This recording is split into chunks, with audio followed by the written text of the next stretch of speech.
কুয়াকাটা ভ্রমণের শুরু এবং শেষ কিভাবে, কাদের সাথে, কেন? ফকিরকান্দি একটি ইন্টারন্যাশনাল ফুটবল টুর্নামেন্টের আয়োজন করা হয় এবং সেই টুর্নামেন্টের মধ্যে বড়রা বিজয়ী হয়। তবে ঠকানো হয়নি কাউকেই, ছোট বড় সবাই মিলিয়ে একটি আয়োজন করা হয় কুয়াকাটা ট্যুর এবং সেই ট্যুরের অংশ হতে পেরেছিলাম আমিও। আপনাদের এই ব্লগের মাধ্যমে সেই ট্যুরের বিভিন্ন স্মৃতি তুলে ধরব। রাত 11টার দিকে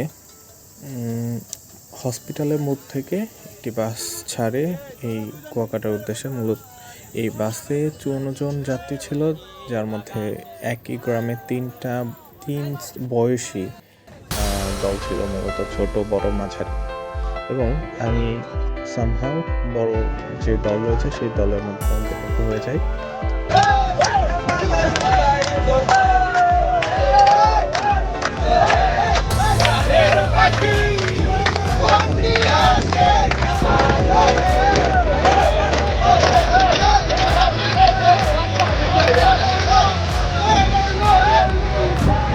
আমাদের যাত্রা বিরতি, আমরা এই মুহূর্তে বরিশাল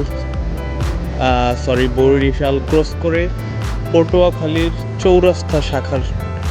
চৌরাস্তা যে মোড়, সেই চৌরাস্তা মোড়ে সবাই যার যার মতো খাবার খাচ্ছে।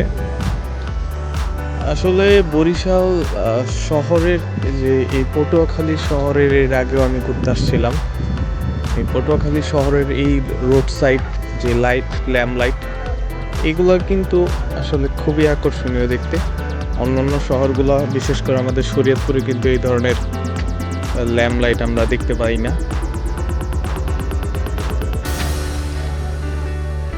পটুয়াখালী যাত্রা বিরতির পর আবার শুরু হয় আমাদের ভ্রমণ, এবং তখন প্রায় সকাল হওয়ার পথে। সারা রাত না জানা ফাঁক দিয়ে দেখছিলাম সমুদ্র। খুব ভোরে আসলে আমাদের বাস থেকে নামা হয় এবং সমুদ্রের পাড়ে মূলত বাসটা আমাদের নামিয়ে দেয়। যদি আমাদের রিজার্ভ বাস ছিল, আমাদের আসলে নামানো হয় হোটেল রিজার্ভেশনের জন্য। এই থেকে সাগরের যে প্রথম প্রহরের যে ঢেউ বা উত্তাল, সেই উত্তাল উপভোগ করার জন্য নেমে যায় খালি পায়ে।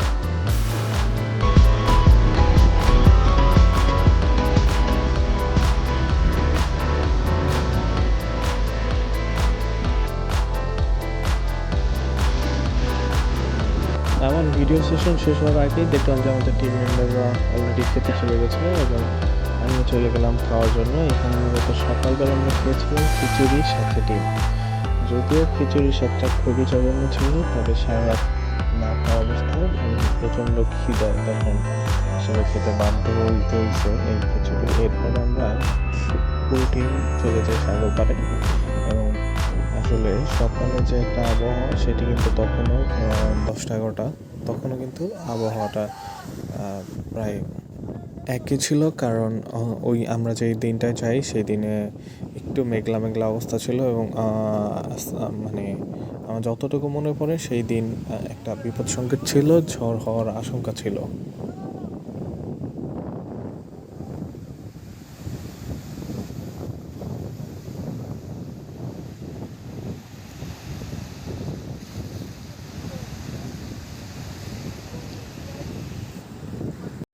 সমুদ্র পাড়ে সাগরের ঠিক সামনে দাঁড়িয়ে চা খাওয়ার যে অভিজ্ঞতা, এটি আমার লাইফে এই প্রথমবারের মতো এই অভিজ্ঞতার সম্মুখীন হয়েছে, এবং ধন্যবাদ জানাই এই সুন্দর মুহূর্তটুকুকে যিনি ভিডিও ধারণ করে রেখেছেন।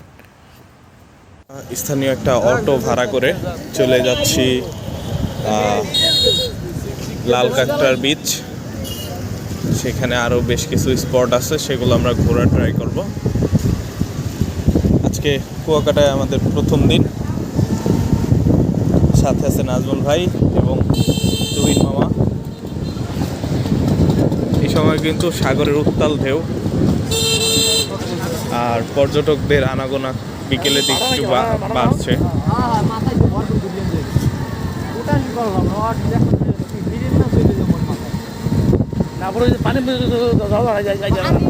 এরই মধ্যে কাটিয়ে দিয়েছি একটি দিন, এবং দিনের ঠিক শেষ অংশে অর্থাৎ সন্ধ্যার ঠিক এক মুহূর্তে আমরা বের হয়েছিলাম সাগরটাকে আরেকটু এক্সপ্লোর করার জন্য, এবং এই শেষ মুহূর্তে যে ফুটেজ, সেই ফুটেজটা কিন্তু আসলে খুবই আকর্ষণীয় এবং দৃষ্টিনন্দন।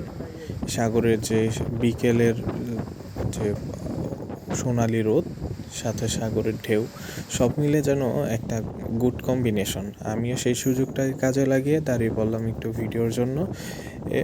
আর একটু রিল্যাক্সেশন সেটা তো অবশ্যই দরকার ছিল সাগরের পাড়ে।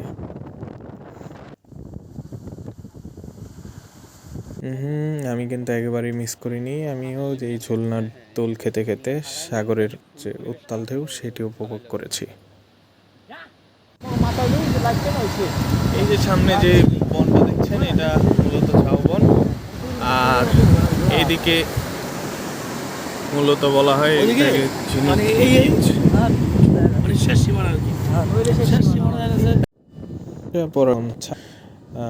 আসলে ঘর ছাড়া বাড়ি ছাড়া আমার ঘুমটা ঠিক জমে ওঠে না। যদিও আমি ঘুম প্রিয় মানুষ, ঘুম আসলে আমার জন্য খুবই এসেনশিয়াল একটা।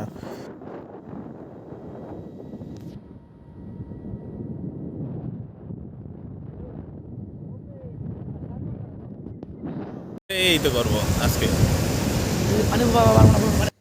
এর মধ্যে কিন্তু সন্ধ্যা গড়িয়ে রাত হয়ে গেছে, এবং আমরা অর্ডার দিয়েছিলাম বারবিকিউ কোরাল মাছ। যদিও অক্টোপাসের খুব একটা তোড়জোড় চালিয়ে খোঁজা হয়েছিল, তবে ভালো মানের অক্টোপাস এবং দামে বনিবনা সব কিছু মিলিয়ে আমাদের আসলে শুধুমাত্র টোনা এবং কোরাল মাছ নেওয়া হয়। এবং পাশাপাশি আমরা আরেকটা ফিশ ট্রাই করেছিলাম। আসলে এই ভিডিওটা যখন ধারণ করছিলাম তখন আসলে আমাদের দুই ভাইয়ের ঠিক বিদায় লগ্ন, আমরা বাড়ি ফেরার প্রস্তুতি নিচ্ছিলাম। তখনও কিন্তু আমাদের পুরো টিম আসলে হোটেলে, তারা আরও এক্সট্রা 2 দিন থাকার পরিকল্পনা। তবে আমরা কর্মজীবী মানুষ, আমাদের ফিরতে হয়েছে বাড়ির টানে, কর্মস্থলে।